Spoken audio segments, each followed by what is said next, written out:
So the discussion today is about mobile computing. I wanted to ask, is there anyone who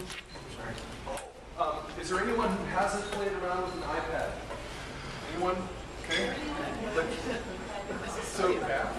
So maybe somebody who has can like show her how it's done. It's a mobile device, and wanted to let somebody have experience with that. Many of you have smartphones. Those two devices are kind of the focus of mobile computing at the moment. There is a third kind of mobile computing device that comes in the form of Google Glass project, which are actual glasses that are like a heads-up display in which things are projected.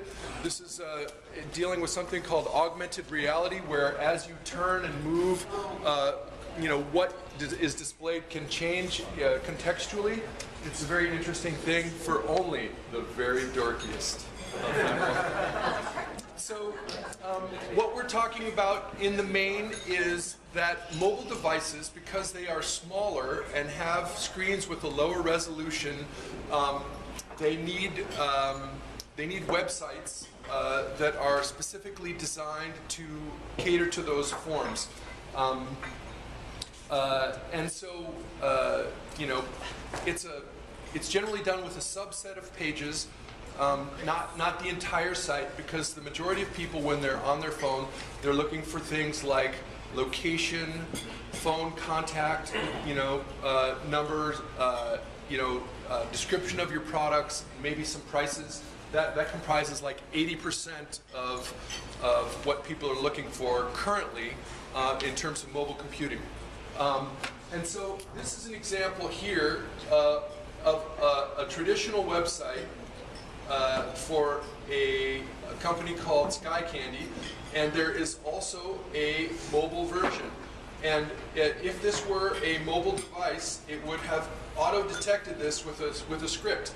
But I'm forcing it here to go to the mobile version of the site.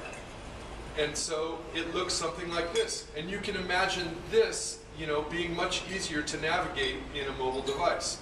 And so it behaves a little bit differently. It has bigger buttons, bigger type, and very simple navigation. The research that I showed you guys 2 weeks ago says that 60% of people complain of the difficulty of navigation in mobile sites and in traditional websites that don't have mobile versions. And so that's why.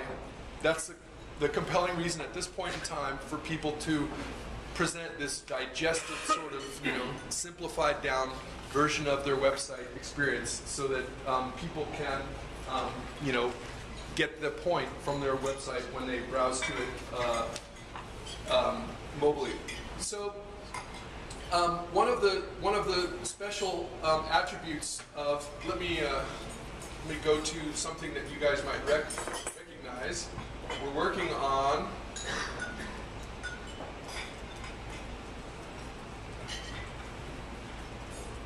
a mobile site for Anthony Campo. And it has, let me make this window a little bit smaller. It has the limited set of items, but it also has this prominent Call Now button. It's one thing that phones can do that regular web browsers cannot, is that you can have a click-to-call button, which essentially prompts the phone mechanism to put the number up, and then all you have to do is hit the button to call. So this is something that traditional websites, well, they can do that under certain circumstances, but it's very, very useful for mobile sites. So this has, his header. It looks like his site. It has the Call Now button, and then it also has, the toned down set of links to other portions of his site. It'll be very easy to navigate to. As soon as we put that content in, that'll go live, perhaps even this week. So. The first page of this is a special, introductory offer sort of thing for creating mobile versions of the website, of a website.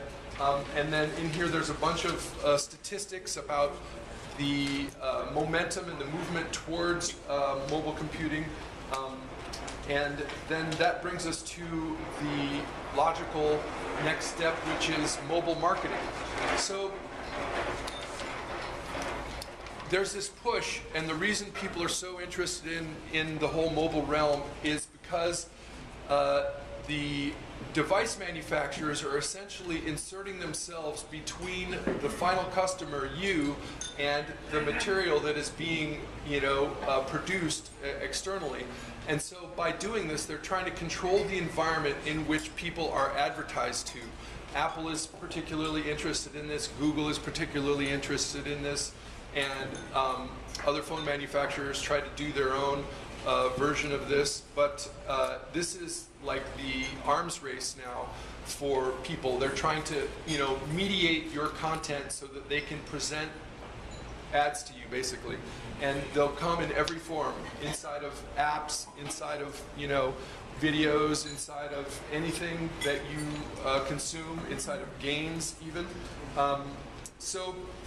Some of the traditional things still work. If you're, doing search on a phone in Google, the results are different, but they are similar enough. But there are other mediating things in there that make it slightly different. So mobile SEO still works.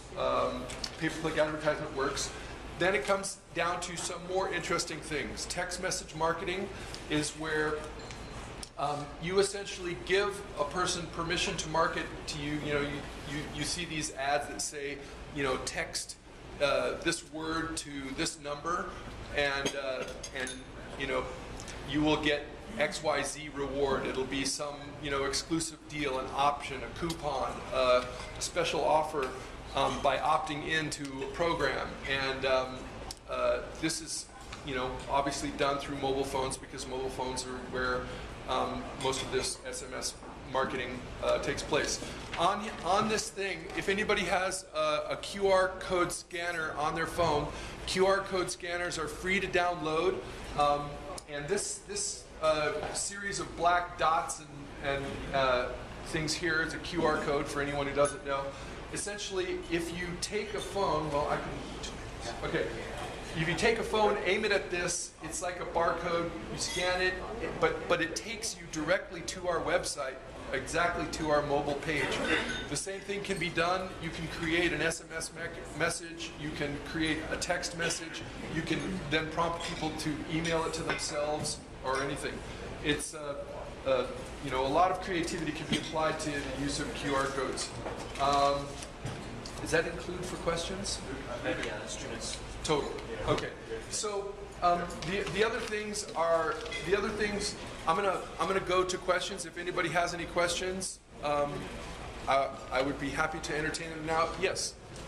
Sean, once you have the mobile app, is it automatically linked to the Droid and the Apple Store, so people can search for you? If an app is created, is it automatically linked to the Apple Store, or do you mean the Google Store, the Droid? Like, how do people find your website? Find your mobile app. Okay, so this is an important distinction to make. This is not a mobile app. This is a mobile website. So mobile apps are a piece of software that lives on the phone. It generally has an icon on the desktop, and that's an important distinction to make, because mobile apps are very expensive and complex to develop, and it is possible to turn a website into an app. There's a way to do it, but then you're kind of, you're in amongst hundreds of thousands, if not millions of other apps inside, and it's like, what's to compel the person to choose to download your app when all it does is take you to, take them to your website. So it is possible to do that kind of thing, and it's not, too expensive to take your website, turn it into an app, and then put those in the marketplace or in the, the App Store at Google. At Apple. Kathy. Does this mobile website replace your regular website? No, they coexist. They coexist, and a piece of JavaScript actually detects what device is coming to the thing. You see some statistics I put in here. It shows you, like, these are people that we know. Ballard is getting about 25% of their traffic now from mobile devices. And I think it has to do with their clientele being a little bit higher end and being, you know, more cutting edge on their adoption of these technologies. But that's a significant portion of traffic, you know, 25%. John Thomas is down at 19.3 because his clients are less affluent. No.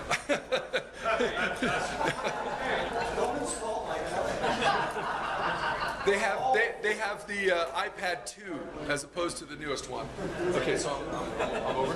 Okay, well, that does it for me. Of course, if you have any questions, feel free to contact me. I would love to, you know, do my best to answer them. And thank you all very much for your attention.